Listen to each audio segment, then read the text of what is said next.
أعوذ بالله من الشيطان الرجيم. بسم الله الرحمن الرحيم. إن الحمد لله نحمده ونستعينه ونستغفره ونعوذ بالله من شرور أنفسنا وسيئات أعمالنا. من يهده الله فلا مضل له ومن يضلل فلا هادي له، وأشهد أن لا إله إلا الله وحده لا شريك له، وأشهد أن محمدا عبده ورسوله، صلوات الله وسلامه على سيد المرسلين رحمة للعالمين محمد وآله وأصحابه وأهل بيته أجمعين. أما بعد، السلام عليكم ورحمة الله وبركاته. د قصص الأنبياء عليهم السلام دولسمه فته. محترم ورونو، په تیره 11 فته کې موږ د هغه اصحاب القريه یعنی د انطاکیه د خلقو قصه بیانول چې 3 نفر انبیا علیهم السلام په یو وخت کې د دوی د لارښوونې او هدایت لپاره ورغلي و او دوی د هغو تکذیب وکړي. درواغجنان یې وبلل او ویل تاسې نه یاست مګر زموږ په مثل انسانان، او رحمان جل جلاله هیڅ شی نه دی رالیږلی، نه وحی شته نه رسالت. بیا هم انبیا علیهم السلام دعوت کوي او دغه بت پرسته قوم انکار کوي. څو بیا خبره د انبیا علیهم السلام تر سپکاوي پورې ورسېده. انبیا علیهم السلام ورته وایي بېشکه موږ زموږ رب عز وجل تاسې ته رالیږلي یو او نسته پر موږ مګر په ښکاره او واضحه دلایلو سره د الهي دین تبلیغول. خو د انطاکیه خلقو یې په جواب کې وویل بېشکه چې موږ بدفالي نیولې ده په تاسې، که تاسې له دغه خپله دعوته منع نسئ، دغه دعوت او د رسالت دعوه پرې نږدي، خامخا به موږ تاسې سنګسار کړو، د ډبرو په ویشتلو به مو ووژنو او خامخا به زموږ له طرفه ډېر دردناک عذاب در ورسیږي. کله چې به دغه انبیا علیهم السلام ورنږدې کېدل، قوم به ځینې لرې کېدی او ویل به یې دغه خلق نحس او ناسیان دي، او بیا به یې په رجم، سنګسار او شدید عذاب سره تهدیدول. انبیا علیهم السلام په جواب کې ورته وویل ستاسې بدفالي ستاسې سره ده چې هغه دغه کفر دی. تاسې د خپل کفر په سبب بدبخته سوي یاست. که چیرې تاسې ته نصیحت وکړل سي نو دغه ته بدفالي وایاست، بلکې تاسې اسراف کوونکی قوم یاست. نه حق قبلوي او نه په حق دین عمل کوي. تر خپل حد مو تیری او تجاوز کړی دی، خپله ګټه او تاوان نه پیژني. اوس مو هغه کارونه شروع کړل چې په دغو کارو سره د مخني قومونه هلاک او برباد سوي دي.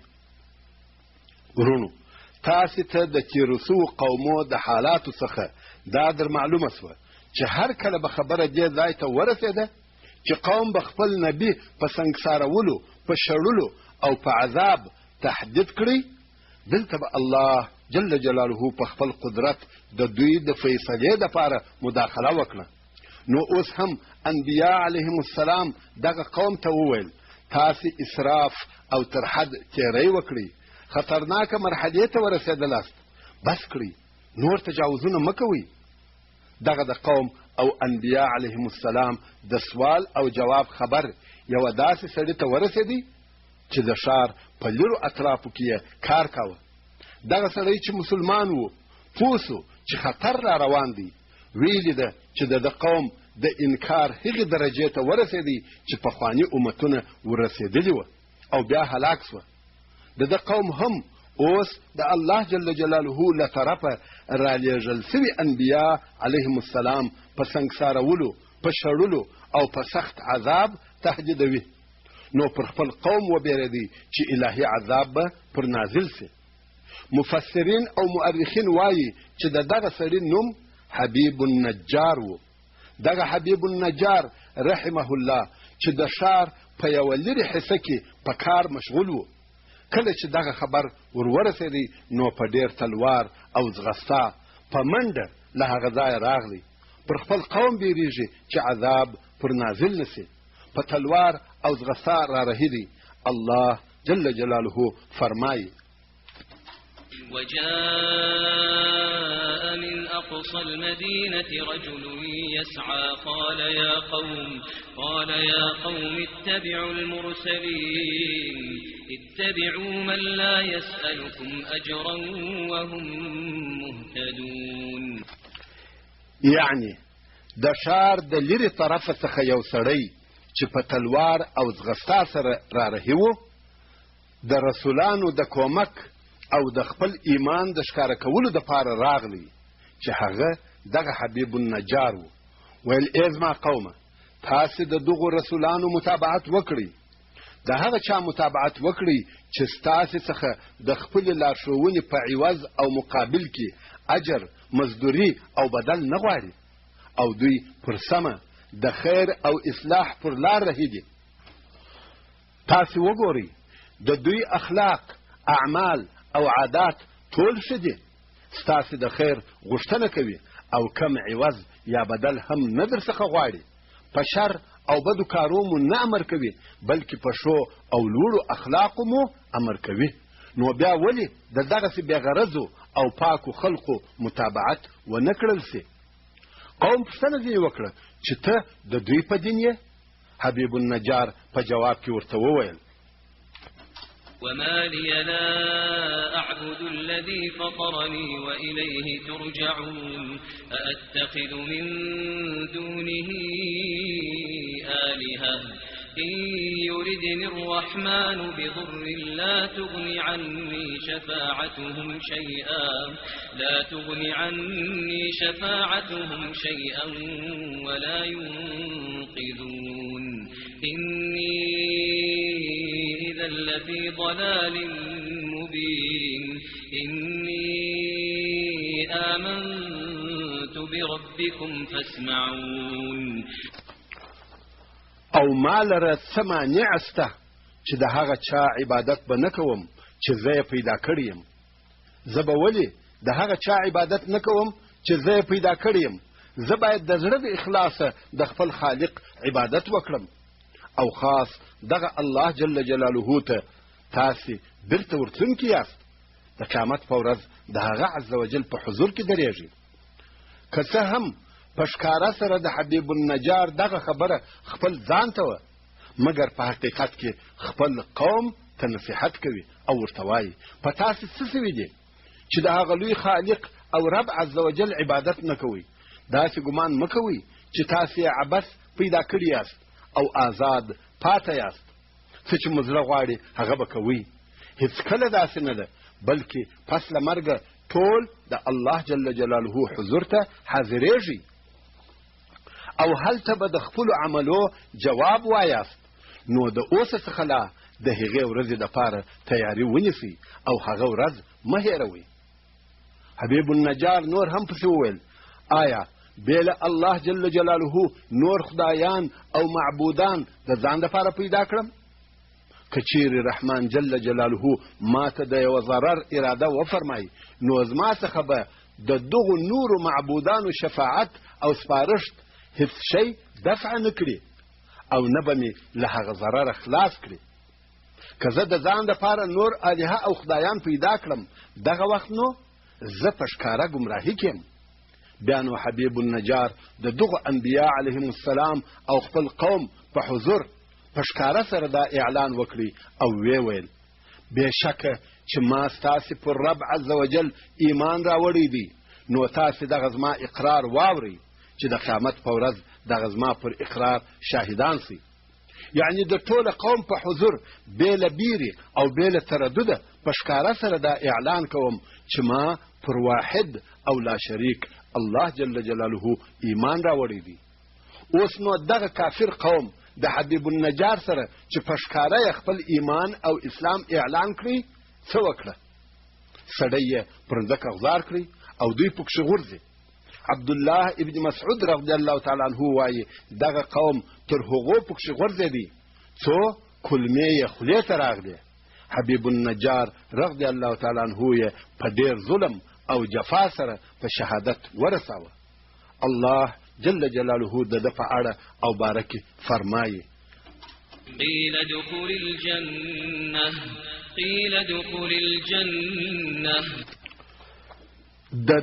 د شهادت سره متصل او یو ځای الهي امر صادر سو چې حبیب النجار دی فورا او سمدستی جنت ته داخل سي.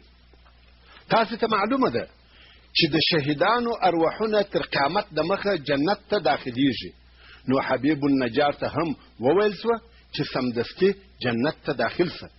دا د قرآن مجید د ادا طریقه ده چې په دغسې واضحه امورو کې لنډیز او اختصار کوي.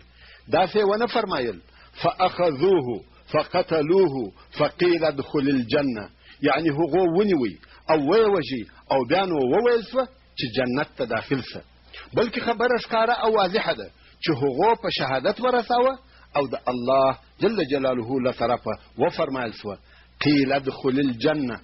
نو حبیب النجار فورا جنت ته داخل سو او هلته د جنت پر نعمتو خوند اخلي. په جنت کې د نورو شهیدانو سره یوې او بلې خواته الوزي. دا خو تاسو ته معلومه ده چې تر قیامت د مخه د شهیدانو ارواحونه په جنت کې په زرغونو مرغانو کې دي او په جنت کې چې هر چیرې خوښه وي هلته الوزي او ګرځي. کله چې حبیب النجار په جنت کې دغه نعمتونه ولیدل، هلته یې د ځان سره یوه خبره وکړه او هغه خبره الله جل جلاله موږ ته بیانوي او فرمایي: قال يا ليت قومي يعلمون بما غفر لي ربي وجعلني من المكرمين. حبیب النجار وویل: کشکې زما قوم په دې پوه سوی او خبر سوی وای چې زما رب ما ته بخښنه وکړه او زه یې د مکرمینو څخه وګرځولم، د عزت او نعمت خاوند سوم. یعنی کشکې زما قوم پر هغه څه ایمان راوړي چې ما پر راوړی وو، نو دوی ته به هم دغسې درجې حاصلې سوي وای لکه ما ته چې حاصلې سوې. ابن عباس رضی الله تعالی عنهما وایي چې حبیب النجار خپل قوم ته په خپل ژوند کې نصیحت وکړي چې ورته ویل یې یا قوم اتبعوا المرسلین، یعنی ای زما قومه تاسې د دغو رسولانو متابعت وکړئ. او هم یې تر خپل مرګ وروسته نصیحت ورته وکړي چې ویې ویل قال یا لیت قومي یعلمون بما غفر لي ربي وجعلني من المکرمین، چې ویل کشکې زما قوم په دې پوه سوی او خبر سوی وای چې زما رب ما ته بخښنه وکړه او زه یې د مکرمینو څخه وګرځولم. مؤمن مسلمان تل خپل قوم ته نصیحت کوونکی وي، نه خطا ایستونکی. نو د شهادت په برکت د حبیب النجار ټول ګناهونه وبخښل سوه او دی سمدستي جنت ته داخل سو. شهادت فی سبیل الله څونه لوړه درجه او مرتبه ده. الله جل جلاله دې زموږ ټولو شهادت فی سبیل الله په نصیب کړي. حبیب النجار هلته په جنت کې لوړې مرتبه او ډېر عزت درلودی، خو دلته قوم د سرکشۍ داسې حال ته ورسېدي که کم څوک ایمان راوړي هغه نفر د دوی له طرفه وژل کیږي. دلته نو د دغه قوم د سزا او جزا دپاره الهي مداخله وسوه او الله جل جلاله فرمایي چې اوس نو موږ دغه قوم ته څنګه سزا ورکړه.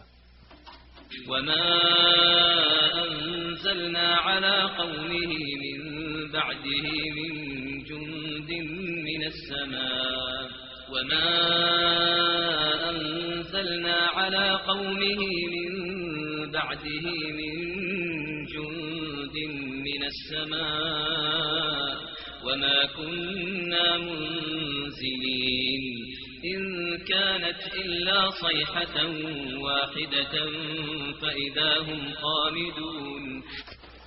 دغه حبیب النجار پر قوم د تر شهادت ورسته د دوی د هلاکولو دپاره موږ له آسمانه لشکر نه کړی نازل او نه موږ د لشکر نازلونکي وو. الله جل جلاله د دوی د سزا او جزا ورکولو دپاره نه له آسمانه لشکرې راولېږلې او نه مسلح قواوي راواستولې او نه د دوی هلاک داسې شیانو ته ضرورت درلودی، بلکې د دوی د سزا او جزا دپاره د جبريل عليه السلام یوه چغه یا یوه لویه ناره بس او کافي وه. الله جل جلاله فرمایي نو عذاب د دغه قوم مګر یوه چغه وه. جبريل عليه السلام یوه چغه پر وکړه نو دوی ټوله مړه یخپخ پراته وه لکه د اور ایرې. د جبريل عليه السلام په یوه چغه سره دوی ټول مړه او هلاک سوه. الله جل جلاله د کافر بندگانو د حسرت او افسوس حال بیانوي او فرمایي حسرة على العباد يا حسرة على العباد ما يأتيهم من رسول إلا كانوا به يستهزئون. حسرت او افسوس دی پر کافر بندگانو ندی راغلی دوی ته هیڅ رسول مگر و دوی چې په هغه رسول به استهزاء کول ټوکې او ملنډې به په وهلې. دوی هغه څوک و چې د عزیز او قوي الله جل جلاله پر وجود او قدرت به انکار کاوه. مگر د الله جل جلاله د مخلوقاتو څخه یو مخلوق په یوه چغه ټول قوم خامدین مړه او ځای پر ځای کړه. نو پاکی دی هغه قادر او قوي الله جل جلاله لروي چې جبريل عليه السلام خلق کړي او پیدا کړي دي. دا د جبريل عليه السلام د آواز قوت او طاقت دی چې په یوه چغه سره یې قومونه هلاکیږي. نو د جبريل عليه السلام د خالق او پیدا کوونکي په قدرت کې څه فکر کوي؟ سبحانه وهو القوي العزيز. دا د هغه ښار او هغې قریې د اوسېدونکو قصه وه چې د الهي رسولانو تکذیب یې وکړي او درواغجنان یې وبلل. او دغه بیان سوي احداث او واقعات د هغو رسولانو او هغو امتو وه چې د ابراهیم او شعیب علیهم السلام په منځ کې رالیږل سوي وه. او الله جل جلاله موږ ته په قرآن مجید کې زموږ د عبرت دپاره د قصو پر ډول بیان کړي دي. فاعتبروا یا اولی الابصار. تاسو ولیده چې د انبیا علیهم السلام په قصو کې لکه څرنګه چې الله جل جلاله فرمایي څونه عبرتونه او څونه نصیحتونه پراته دي.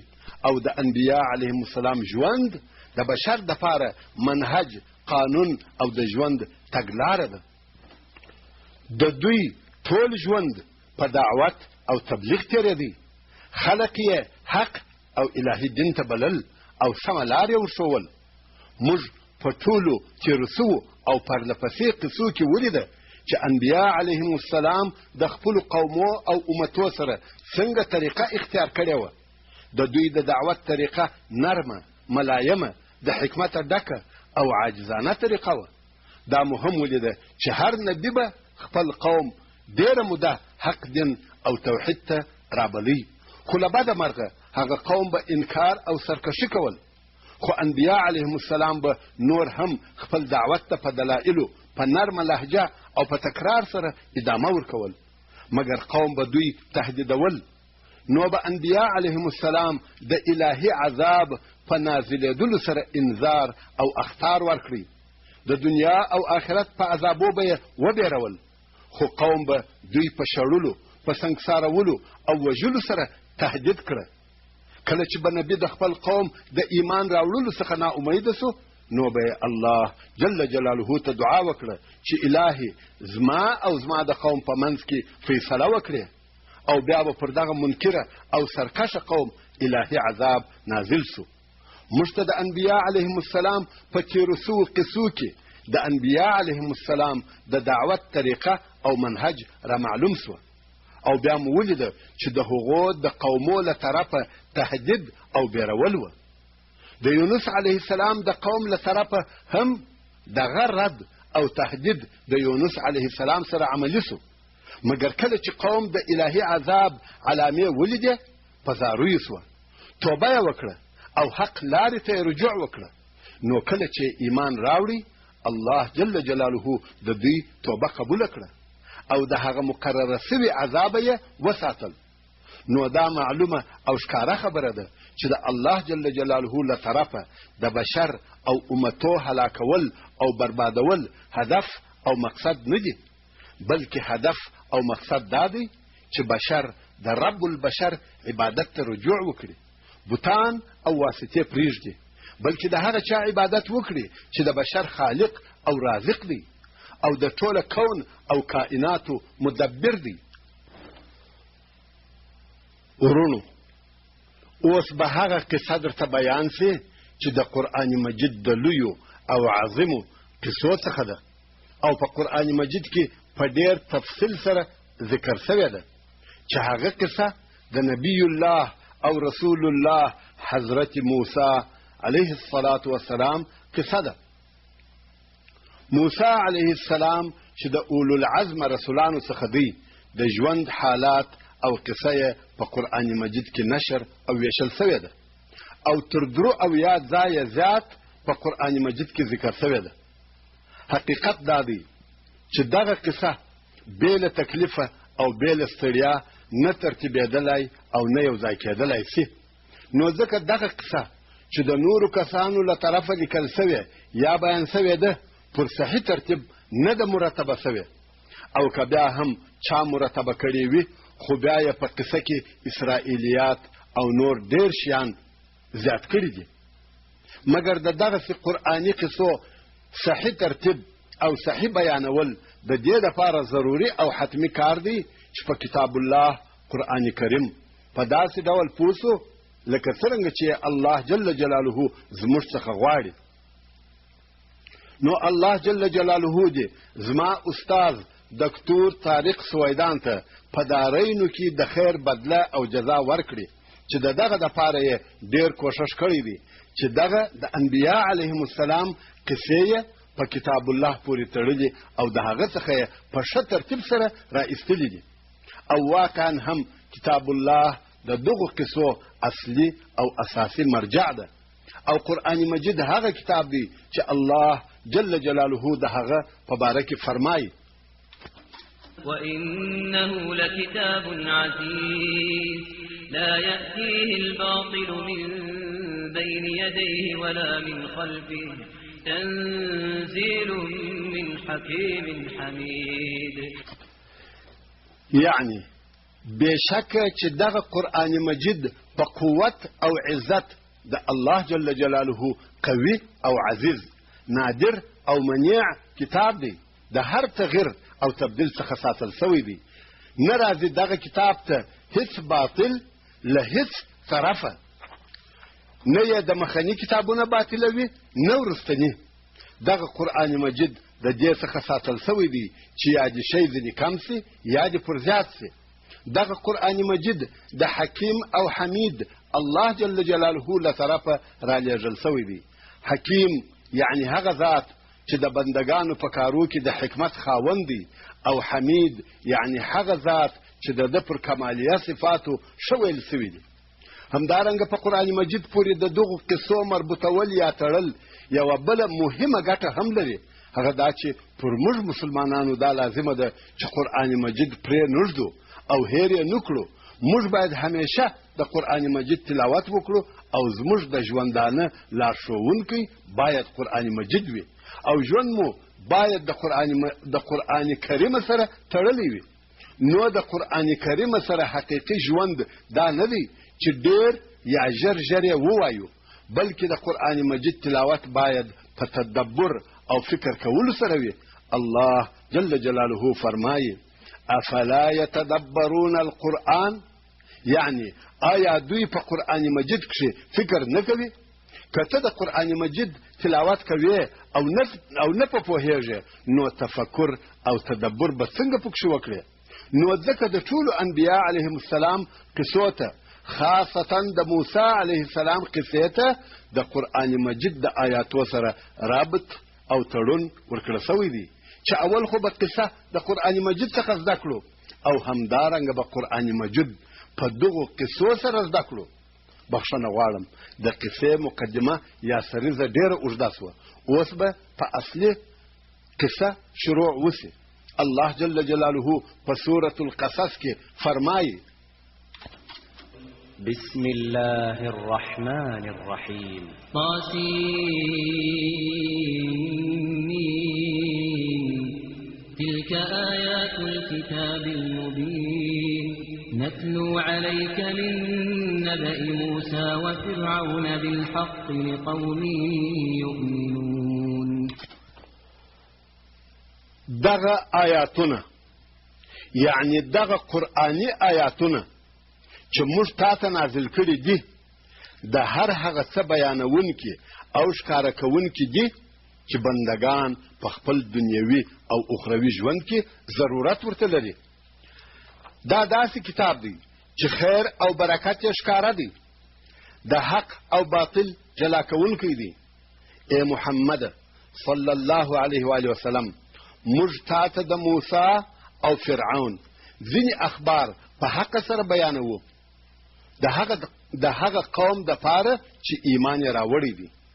ورونو او خوندو، د قرآن مجید په مبارکو آیاتو کې د مؤمنانو د پاره نصیحت او یاد آوری ده، او په دغه آیاتو کې د فاسق، فاجر او منحرفو انسانانو د پاره یوازې انذار او بیرول نه، بلکې په سختو عذابو سره وعده ده.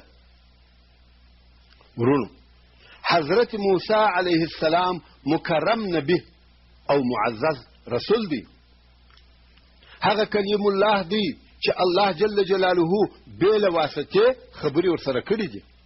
الله جل جلاله په سورة مریم کې فرمایي: واذكر في الكتاب موسى انه كان مخلصا وكان رسولا نبيا.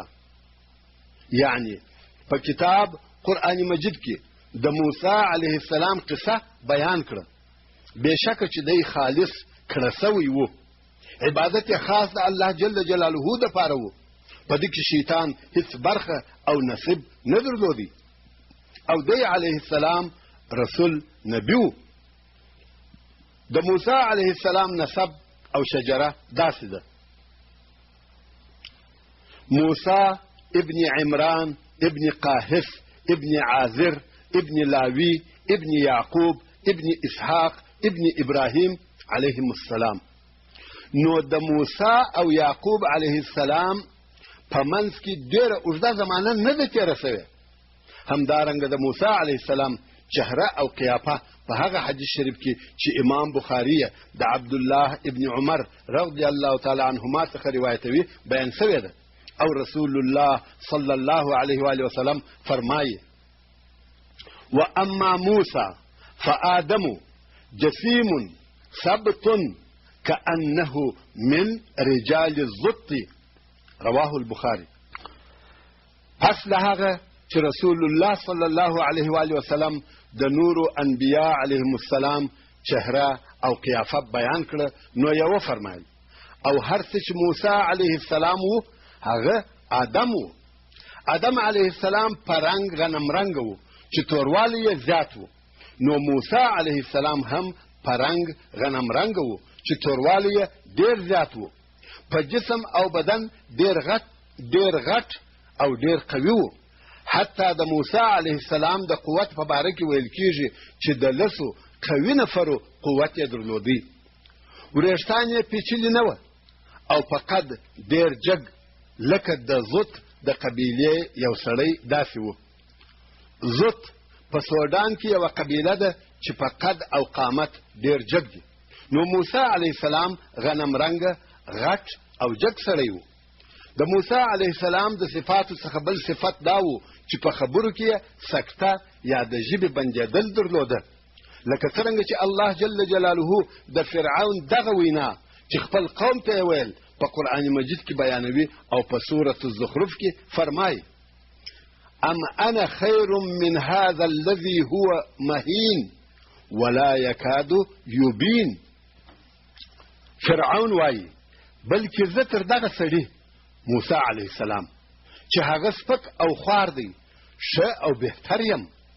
او دغه موسی علیه السلام دې ته نه دی نږدې، نسي کولای چې خپل مطلب دې صاف بیان کړي، یعنی په خبرو کې بندیږي.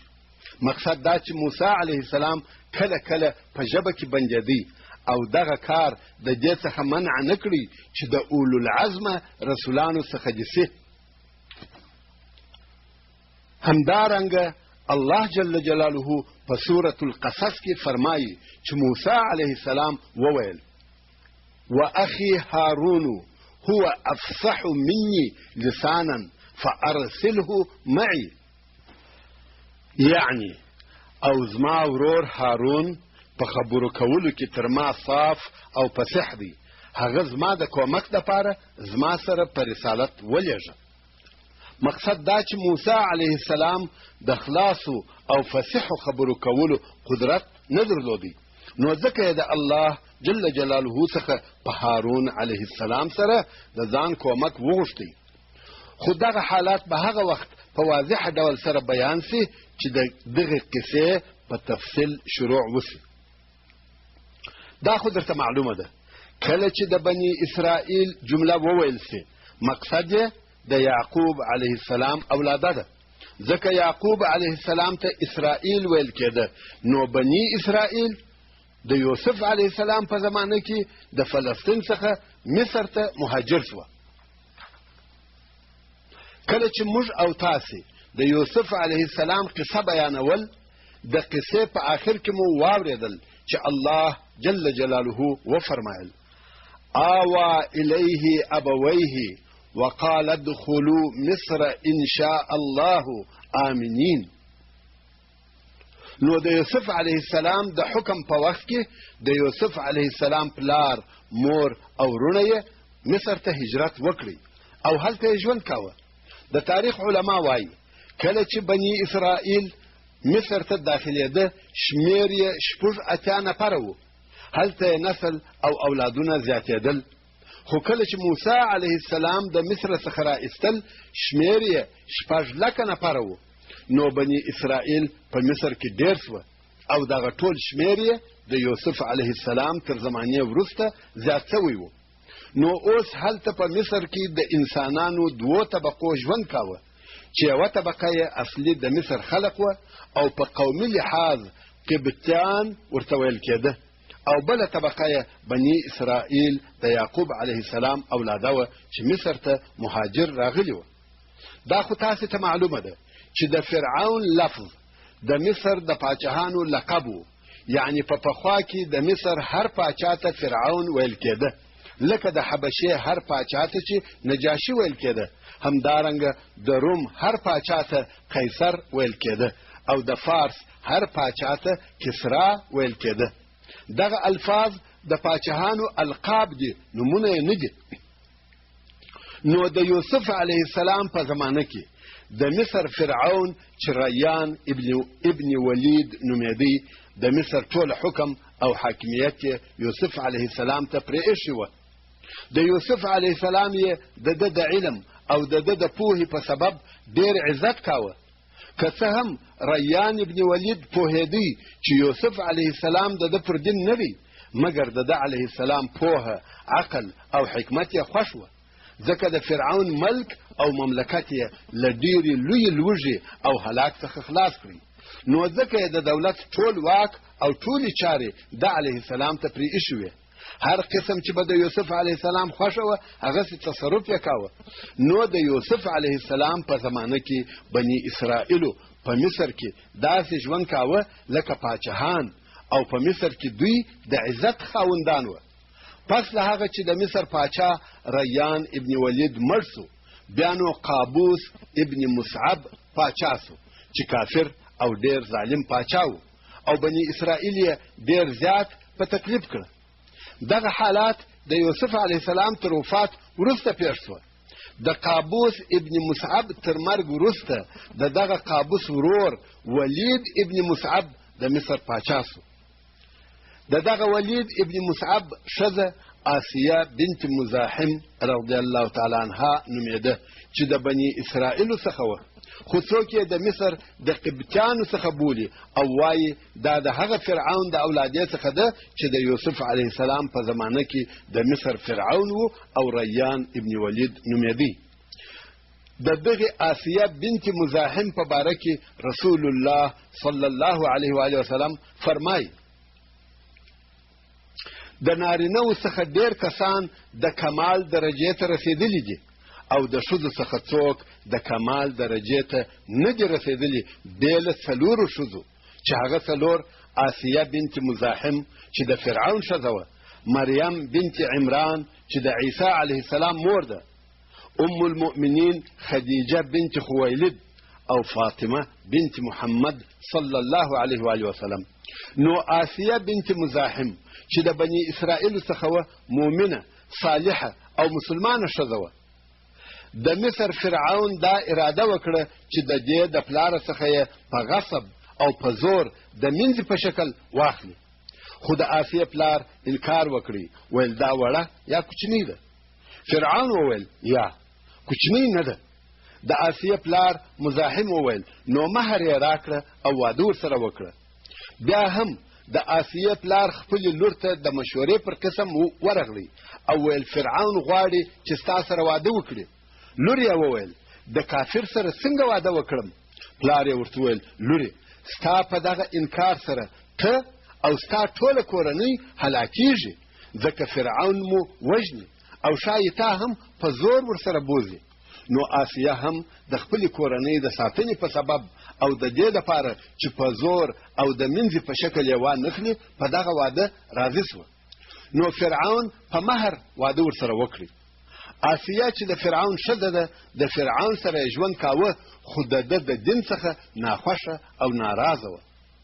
اوس خو دا راته معلومه سوه چې د فرعون ښځه آسیه مؤمنه او صالحه ښځه وه، خو د فرعون سره د خپلې کورنۍ د ساتنې لپاره او بل د دې لپاره چې فرعون یې په زور او د منځ په شکل سره اخلي، نو تر هغه دا ښه وبلل چې واده ورسره وکړي. نو ځکه په دغه واده راضي سوه. دغه فرعون چې ولید ابن مصعب نومېدی ډېر شدید کافر، ظالم او جبار سړی و. د کفر او غرور داسې اندازې ته رسېدلی وه چې هیڅ کله هیڅ بشر په دغه اندازه بې رحمه، ظالم او کافر نه دی تېر شوی. غرور او تکبر، طغیان او سرکشي یې داسې اندازې ته ورسېدل چې د الوهیت یا خدایي دعوه یې وکړه. الله جل جلاله فرمایي وقال فرعون يا أيها الملأ ما علمت لكم من إله غيري. يعني او فرعون وویل ای د مصر مشرانو زه ستاسې لپاره بېله ما بل اله نه پیژنم، زه ستاسې معبود یم، یوازې زما عبادت به کوئ. چې دا د فرعون له طرفه د الوهیت او خدایي دعوه وه. او بیا یې وویل فقال انا ربكم الاعلى، یعنی زه ستاسې هغه ډېر لوی او لوړ رب یم. نو فرعون هغه څوک دی چې د الله جل جلاله سره د هغه عز وجل په الوهیت او ربوبیت کې دعوه او تنازع کول، هم یې ځان اله باله هم رب. الله جل جلاله په سورة القصص کې فرمایي إن فرعون علا في الأرض وجعل أهلها شيعا يستضعف طائفة منهم يذبح أبناءهم ويستحيي نساءهم إنه كان من المفسدين. يعني بشك فرعون د مصر په مځکه کې لویي او تکبر اختیار کړی و، او دغه مصر خلک یې طبقې طبقې ګرځولي وه. له دوی یې یوه طبقه ضعیفه کړې وه چې هغه بني اسرائیل وه. د دغې ضعیفې طبقې هغه زامن به یې حلالول چې نوي زېږېدل چې نسل یې پاته نسي، او د دوی لوڼې به یې ژوندۍ پرېښولې د خپل خدمت لپاره. بېشکه چې دغه فرعون د مفسدانو څخه و، ډول ډول راز راز فسادونه یې کول.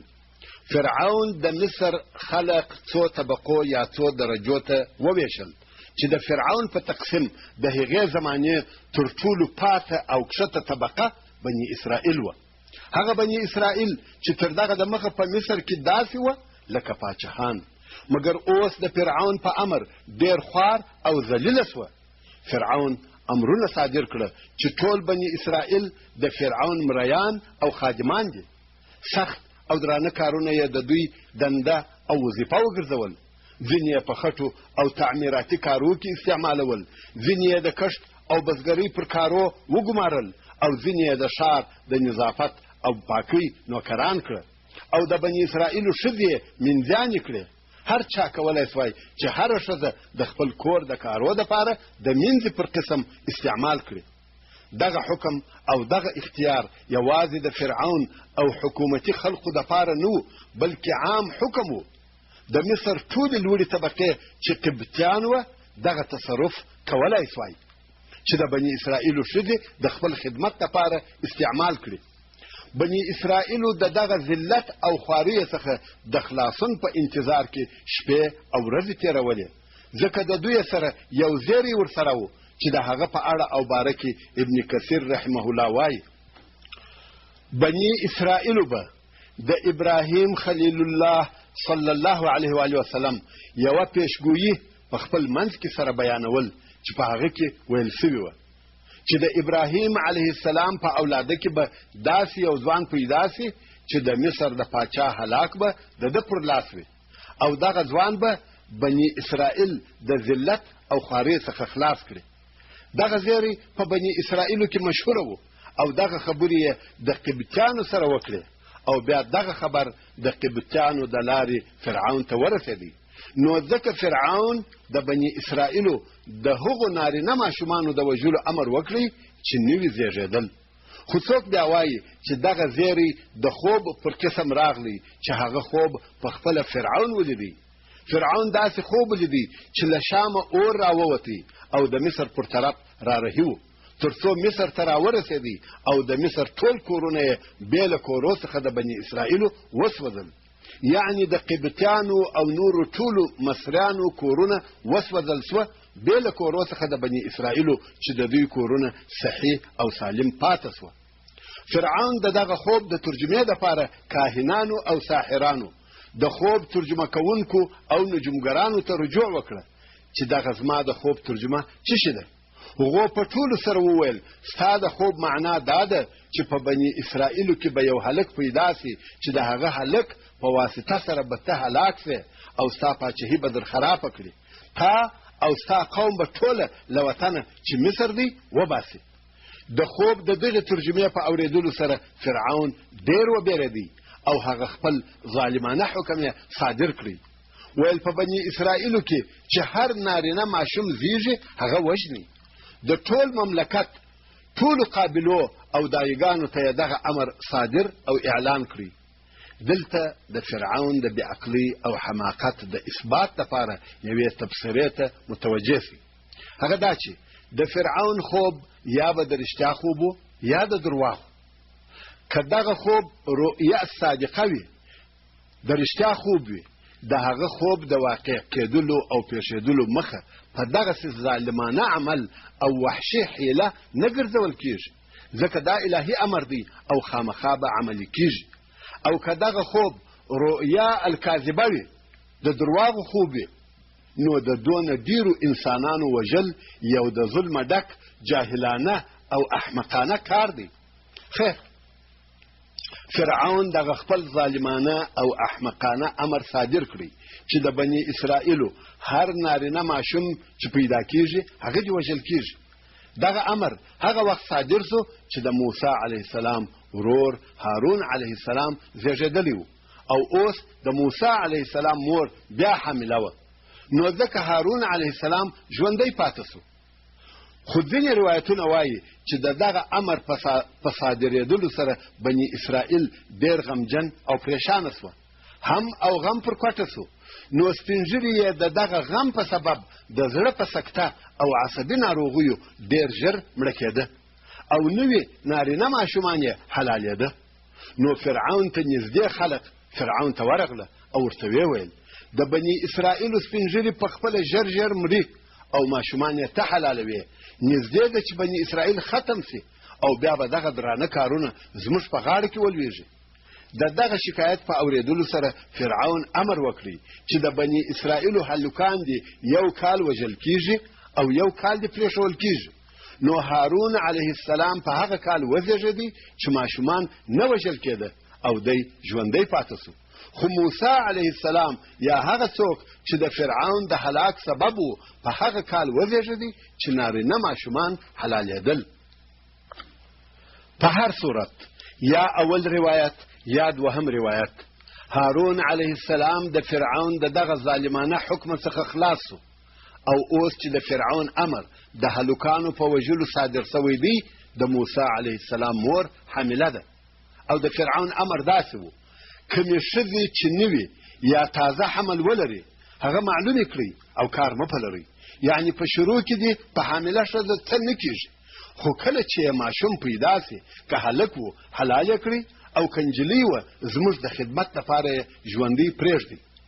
کله چې دغه د وژلو او حلالولو امر پر بني اسرائیلو جاري او نافذ سو، نو د بني اسرائیلو هره حامله ښځه تر حکومتي څارنې او مراقبت لاندې ده، ځکه د فرعون له طرفه قابلو یا دایګانو ته هم امر صادر شوی و چې د هرې حاملې ښځې خبر به راکوي او که هر چا دغه خبر پټ کړي حکومت ته یې حال ونه وایه هغه څوک وژل کېږي.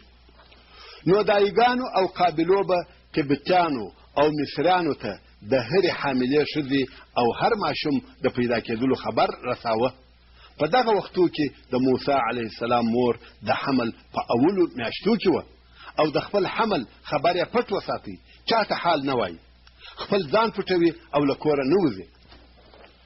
تر هغو یې ځان پټ کړی و تر څو چې د ولادت وخت یې راورسېدی او موسی علیه السلام دنیا ته تشریف راوړی. د موسی علیه السلام په ولادت او د ده په حال بیله د موسی علیه السلام هغه نږدې کورنۍ یا د موسی علیه السلام خور بل هیڅوک نه دي خبر.